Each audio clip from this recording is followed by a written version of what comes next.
पश्चिम चंपारण में संजय जायसवाल से लेकर के पूर्वी चंपारण में राधा मोहन सिंह तक पूरी तरह से कमर कस चुके हैं। इसके अलावे शिवहर का सीट भी है और वहीं महाराजगंज के बाद पाटलिपुत्रा का भी सीट प्रशांत किशोर की नज़र में है। तो वहीं जहानाबाद भी उन्होंने लगभग तय कर लिया है कि उनको चुनाव लड़ना है, और सिर्फ लड़ना नहीं है बल्कि इन दोनों गठबंधन को पीछे ढकेल करके चुनाव जीतना है। जब नीतीश कुमार 2014 में चुनाव हारे, अपने पद से कुर्सी से इस्तीफा दे करके जब जीतन राम मांझी को मुख्यमंत्री बनाया, तब उन्हें एहसास हुआ कि अब नरेंद्र मोदी से कैसे टक्कर लिया जाए। तो उन्होंने इसके लिए प्रशांत किशोर को खोजा। जब 2014 में नरेंद्र मोदी को प्रधानमंत्री बनाना था तो प्रशांत किशोर नजर आए। तो वहीं पश्चिम बंगाल में जब भारतीय जनता पार्टी के सामने बड़ी लड़ाई लड़ रही थी ममता बनर्जी, तो उन्हें प्रशांत किशोर नजर आए। जो नीतीश कुमार के लिए और बिहार की राजनीति के लिए अपनी फील्डिंग शुरू कर दिए हैं, ऐसा भी नहीं है। उपेंद्र कुशवाहा ऐसा कभी नहीं करेंगे, क्योंकि उपेंद्र कुशवाहा पिछले 1.5 सालों में ये समझ चुके हैं कि नीतीश कुमार और उनकी टीम के साथ सरवाइव करना मुश्किल है। नीतीश कुमार जब तक खड़े हैं तब तक उनके बैठने का जगह नहीं बनेगा। मैं तुम्हें ये बताना चाहता हूँ कि मैं तुमसे क्या छुपाना चाहता हूँ। मैं तुम्हें ये बताना चाहता हूँ कि मैं तुमसे क्या छुपाना चाहता हूँ। आपने सुना भी होगा, और ये जो खबर आपके सामने हम लेकर के आए हैं, कहानी में ट्विस्ट इससे बड़ा बेहतर संबंध रखता है। एक तरफ जहां एक दूसरे को पटकनी देने की तैयारी चल रही है नीतीश कुमार और नरेंद्र मोदी में, तो वहीं दूसरी तरफ इन दोनों की लड़ाई में वो बिल्ली जो है सारी रोटी खा जाएगी, ऐसा प्रतीत होने लगा है। अब आपको इस कहानी का हम असली खेल समझाते हैं। हमने हेडलाइन में ही आपको बता दिया है कि कुल आधा दर्जन सीट भारतीय जनता पार्टी की है। उसको पैकअप कराने के लिए, उस पर से भारतीय जनता पार्टी का पैकअप कराने के लिए पूरी तैयारी हो गई है। और ये तैयारी नीतीश कुमार के द्वारा नहीं, बल्कि किसके द्वारा हुई है, हम आपको सिलसिलेवार ढंग से बताते हैं। कहानी में सबसे बड़ा ट्विस्ट ये है कि जब आप ये सुनना शुरू कर किए कि भारतीय जनता पार्टी के आधा दर्जन सीटों पर पैकअप हो जाएंगे उन 17 सीटों में से, तो आपका ध्यान सीधे कहाँ जाता है? आपका ध्यान जाता है तेजस्वी यादव पर, नीतीश कुमार पर। लेकिन इसके साथ साथ आपको संदेह और भी कई जगह जाता है कि कहीं ऐसा तो नहीं कि प्लान का कोई तीसरा भी हिस्सा हो। सीधे आप आरसीपी की तरफ मूव करते हैं, जो नीतीश कुमार के पुराने साथी रहे हैं और भारतीय जनता पार्टी के साथ हाल फिलहाल में जुड़े हैं। लेकिन ऐसा उनके चलते क्यों हो सकता है? इसलिए इस पूरे बात को खारिज करते हुए हम आगे बढ़ते हैं और जीतन राम मांझी की बात करते हैं। जीतन राम मांझी हमेशा से जिस तरह से नीतीश कुमार संदेह के घेरे में रहे, उनकी विश्वसनीयता की बार बार परीक्षा होती है, कसौटी पर कसी जाती है, तो उससे 1 इंच भी पीछे जीतन राम मांझी नहीं है। तो क्या जीतन राम मांझी भारतीय जनता पार्टी के खेमे में नीतीश कुमार का यस मैन बन करके गए हैं? इस बात को लेकर के जब चर्चा शुरू होती है तो ऐसा लगता है कि इतना बड़ा काम तो नहीं कर सकते हैं, क्योंकि शुरुआत में ये बात कही जा रही थी कि नीतीश कुमार ने अपने एनडीए में जाने से पहले जीतन राम मांझी को भेज दिया है। लेकिन इस बात पर से भी अब विराम लगता हुआ नजर आ रहा है कि जिस तरह से हमला जीतन राम मांझी कर रहे हैं, तो क्या वो शख्स उपेंद्र कुशवाहा है? लेकिन उपेंद्र कुशवाहा क्यों होंगे? उपेंद्र कुशवाहा इसलिए नहीं हो सकते हैं कि उपेंद्र कुशवाहा तो खुद ही खोज रहे हैं कि लालू प्रसाद और नीतीश कुमार ने मिल करके उनके समाज को छला है, उनको धोखा दिया है, उनके किसी भी व्यक्ति को, किसी भी कुशवाहा समाज के नेता को वो स्थान नहीं दिया है, वो सम्मान नहीं दिया है जिसके वो हकदार हैं। जबकि नीतीश कुमार के वोट बैंक में सबसे बड़ी भूमिका उनकी रही है।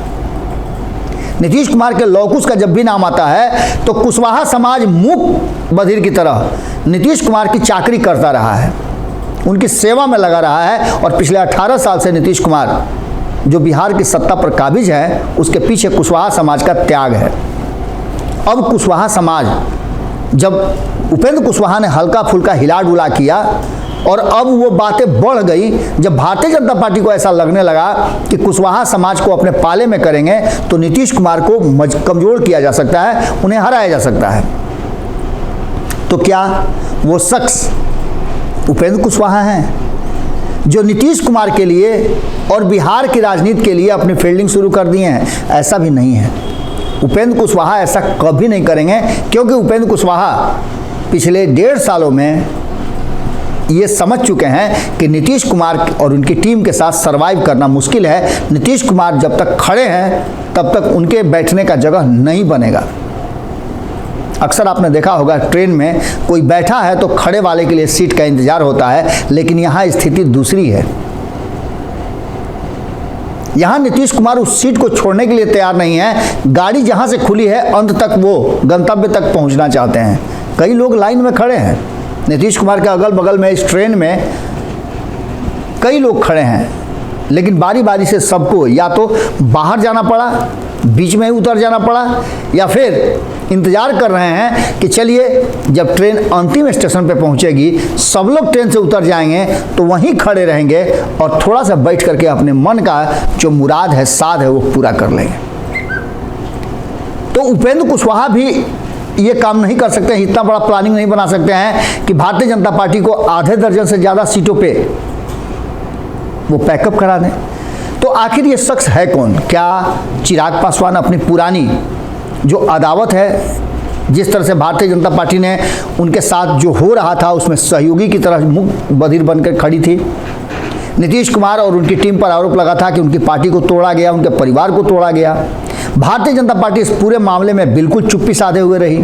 तो क्या चिराग पासवान भारतीय जनता पार्टी से बदला लेने के लिए 1 दर्जन से ज़्यादा सीटों पर भारतीय जनता पार्टी का पैकअप करा देंगे? ये भी संभव नहीं है, क्योंकि चिराग पासवान के कारण पशुपति कुमार पारस साइडलाइन हो गया है। पशुपति कुमार पारस का आज से 1 सप्ताह पहले वाला जो टसन था वो नहीं रह गया है। काफ़ी परेशान और बेचैन भी है कि चिराग पासवान ने उनकी पदवी, उनकी कुर्सी, उनका समाज सब कुछ छीनने का प्रयास कर लिया है। और भारतीय जनता पार्टी एक बार फिर से पशुपति कुमार के पारस के खेमे में नहीं बल्कि चिराग पासवान के खेमे में है। तो ये भी नहीं है। तो फिर है कौन? वो कौन सा शख्स है जो भारतीय जनता पार्टी का दावा कर रहा है कि पैकअप करा देगा? उस शख्स का नाम सुनिएगा तो आपको भी आश्चर्य होगी। ये बातें ऑफ द रिकॉर्ड हैं, लेकिन चूंकि ये बात बिहार की राजनीति से जुड़ी हुई है और इसके आने वाले समय में दूरगामी परिणाम होने हैं जिसकी चर्चा हम पहले से कर रहे हैं, तो निश्चित रूप से आपको भी जानना चाहिए कि आखिर कौन है जो नीतीश कुमार और भारतीय जनता पार्टी दोनों को टक्कर दे सकता है। चिराग पासवान और उपेंद्र कुशवाहा तीनों को टक्कर दे सकता है, और बाकी के जीतन राम मांझी से लेकर के अन्य दल हैं उन सब के सामने मजबूती के साथ अपना खूंटा गाड़ सकता है। हम ये भी बता रहे हैं कि बहुत पुराने साथी नीतीश कुमार के रहे हैं, तो सिर्फ नीतीश कुमार के नहीं, भारतीय जनता पार्टी के भी 2014 में जब सत्ता में आई थी तो इस शख्स का बहुत बड़ा नाम था और वो नाम है प्रशांत किशोर। अब आपको लग रहा होगा कि आखिर प्रशांत किशोर को लेकर के इतनी भूमिका क्यों बनाई? तो प्रशांत किशोर ने जिस तरह की भूमिका बिहार में बनाई है और जिस तरह से वो बिहार में मेन टू मेन बात कर रहे हैं, बातचीत का हिस्सा बन रहे हैं, लोगों को फैक्ट से परिचित करा रहे हैं, क्या कमियां रह गई हैं जिसके कारण बिहार पिछड़ रहा है, ये बातें बता रहे हैं, आंकड़ों का दलील दे रहे हैं, तो निश्चित रूप से ये बातें सामने आएंगी। और इन बातों के सामने आने पर आपको याद होगा कि हमने कहा था कि भारतीय जनता पार्टी और महागठबंधन यानी एनडीए और इंडिया के बीच का जो रास्ता निकालेगा वो आम जनता के नज़र में चढ़ेगा। देश में कई परिवर्तन हुए हैं। अन्ना के आंदोलन के बाद अरविंद केजरीवाल आए। अरविंद केजरीवाल जब पहली बार के बाद दूसरी बार आए तो उन्हें लगा कि वो सत्ता के करीब तक पहुंचते पहुंचते रुक जाएंगे, तो उन्होंने प्रशांत किशोर को कॉल किया। जब नीतीश कुमार 2014 में चुनाव हारे, अपने पद से कुर्सी से इस्तीफा दे करके जब जीतन राम मांझी को मुख्यमंत्री बनाया, तब उन्हें एहसास हुआ कि अब नरेंद्र मोदी से कैसे टक्कर लिया जाए, तो उन्होंने इसके लिए प्रशांत किशोर को खोजा। जब 2014 में नरेंद्र मोदी को प्रधानमंत्री बनाना था तो प्रशांत किशोर नजर आए। तो वहीं पश्चिम बंगाल में जब भारतीय जनता पार्टी के सामने बड़ी लड़ाई लड़ रही थी ममता बनर्जी, तो उन्हें प्रशांत किशोर नजर आए। यानी वो प्रशांत किशोर वो शख्स हैं जो अब तक देश में 1 दर्जन के आसपास दलों के लिए काम कर चुके हैं, देश की राजनीति को समझ गए हैं और खास करके जिस भाषा को वो नहीं भी समझते हैं वहाँ भी जा करके दक्षिण के कई राज्यों में उन्होंने जो फील्डिंग की वो पूरी तरह से पुख्ता रही और टीम को जिताया। वो प्रशांत किशोर यदि दावा कर रहे हैं, प्लान बना दिया है कि भारतीय जनता पार्टी को 1 दर्जन सीटों पर और लगभग इससे भी ज़्यादा वो नीतीश कुमार को डैमेज कर सकते हैं, इस बार चुनाव में रोक सकते हैं, तो निश्चित रूप से ये प्लान समझना जरूरी है। ये पूरा प्लान है क्या?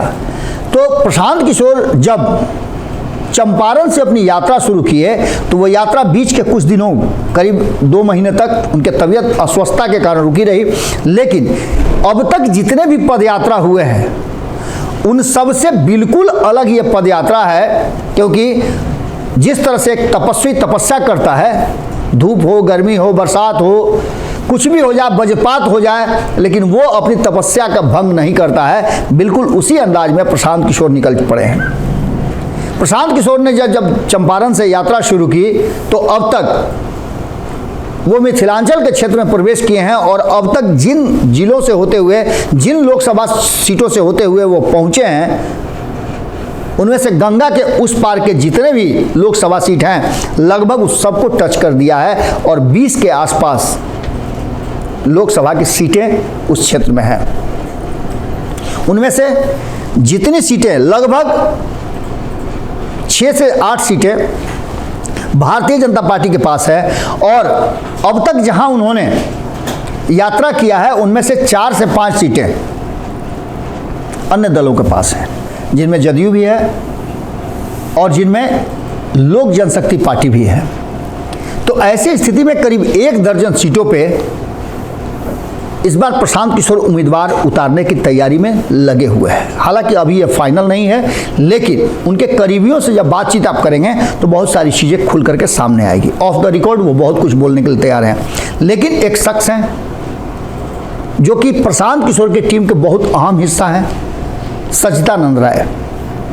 उन्होंने बड़ा ही स्पष्ट तरीके से ये बात कही है कि कोई भी राजनीति में आता है तो उसका मकसद होता है सरकार पर पहुंचना, सरकार तक पहुंचना, सरकार बनाना और संसदीय जीवन में प्रवेश करना, क्योंकि यहीं से वो समाज का सुधार कर सकते हैं, नियम बना सकते हैं, कानून बना सकते हैं और जो उन्होंने लोगों से वादा किया है वो पूरा कर सकते हैं। प्रशांत किशोर जो वादा करते हैं वो पूरा करने के लिए भी तैयारी रखे हुए हैं। प्रशांत किशोर का मकसद कोई पद लेना नहीं, चुनाव लड़ना नहीं, बल्कि प्रशांत किशोर का मकसद है बिहार को बदलना। और इसके लिए ज़रूरी है कि सबसे पहले वो लड़ाई जो सबसे बड़ी शक्ति है भारतीय जनता पार्टी उससे लड़े और बिहार को पिछले 18 सालों से जिसने गिरफ्त में ले रखा है नीतीश कुमार, उससे हो। और ये दोनों लड़ाई लड़ने के लिए पूरी तरह से प्रशांत किशोर ने कमर कस ली है, जिनमें से भारतीय जनता पार्टी के खाते में जो सीटें हैं उजियारपुर, जिसमें सांसद है नित्यानंद राय, उस पर उनकी नज़र है। सारण पूरी तरह से नज़र है। इस सीट पर चुनाव लड़ने की तो लगभग तैयारी भी कर चुके हैं सच्चिदानंद राय। यहाँ राजीव प्रताप रूढ़ी हैं, लंबे समय से हैं, कभी उन्होंने राबड़ी देवी को भी हराया था चुनाव। इसके अलावे अजय निषाद जो कि कैप्टन जय नारायण निषाद के पुत्र हैं और लंबे समय से यहाँ इनके परिवार का कब्जा रहा है, उस मुजफ्फरपुर पर नज़र है। इतना ही नहीं, पश्चिम चंपारण में संजय जायसवाल से लेकर के पूर्वी चंपारण में राधा मोहन सिंह तक पूरी तरह से कमर कस चुके हैं। इसके अलावे शिवहर का सीट भी है और वहीं महाराजगंज के बाद पाटलिपुत्रा का भी सीट प्रशांत किशोर की नज़र में है। तो वहीं जहानाबाद भी उन्होंने लगभग तय कर लिया है कि उनको चुनाव लड़ना है और सिर्फ लड़ना नहीं है बल्कि इन दोनों गठबंधन को पीछे ढकेल करके चुनाव जीतना है। ये कैसे संभव होगा, ये अभी भी असमंजस की स्थिति में है, लेकिन प्रशांत किशोर ने चीज़ों को जो असंभव लग रही थी उसे संभव किया है। दावा ठोका है कि 3 अंक में नहीं पहुंचने देंगे भारतीय जनता पार्टी को। और पश्चिम बंगाल में जिस तरह की तैयारी थी, वो साफ लग रहा था कि भारतीय जनता पार्टी इस बार ममता बनर्जी को कड़ी टक्कर देगी। टक्कर कड़ा हुआ, लेकिन प्रशांत किशोर का दावा बिल्कुल अपनी जगह पर फिट बैठा कि वो 3 अंकों में प्रवेश नहीं करने देंगे। अब प्रशांत किशोर, वही प्रशांत किशोर जो अब तक दूसरे के लिए काम करते थे, आज वो बिहार के लिए, बिहार की जनता के लिए और जनसुराज के लिए काम कर रहे हैं। इसका सीधा सीधा मतलब नजर आ रहा है कि वो जो आगे की रणनीति बनाए हैं, जिसमें से हमने आपको जिन सीटों के बारे में बताया, उसके अलावा सीतामढ़ी का, गोपालगंज का, जहानाबाद का, वैशाली का और भी कई सीटें हैं, जो 1 दर्जन से ज़्यादा सीटें हैं, जो उन्होंने ठप्पा मार दिया है कि इन सीटों पर चुनाव भी लड़ेंगे और आगे जीतेंगे भी। अब देखना दिलचस्प होगा कि इन सारी बातों की जानकारी नीतीश कुमार तक को भी नहीं है, लेकिन प्रशांत किशोर की टीम ने पूरी तरह से अपना दायरा जो है बढ़ा लिया है और चक्रव्यूह में ये सारे लोग फंसे हुए हैं। दिलचस्प बात होगी कि 2024 के चुनाव में अभी बहुत कुछ होना बाकी है, बहुत सारे खेल होंगे। जुड़े रहिए भारत लाइव के साथ। ऐसी ही खबरों को देखने के लिए भारत लाइव पर नज़र बनाए रहिए। नमस्कार।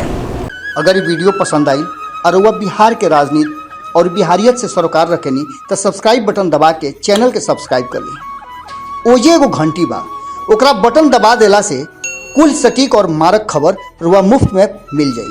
अगर रुआ पत्रकारिता के हमनी के नया प्रयोग में सहयोग कर चाहतानी तो ज्वाइन बटन दबा दी। पेटीएम नंबर नोट कर ली 9386816700। धन्यवाद।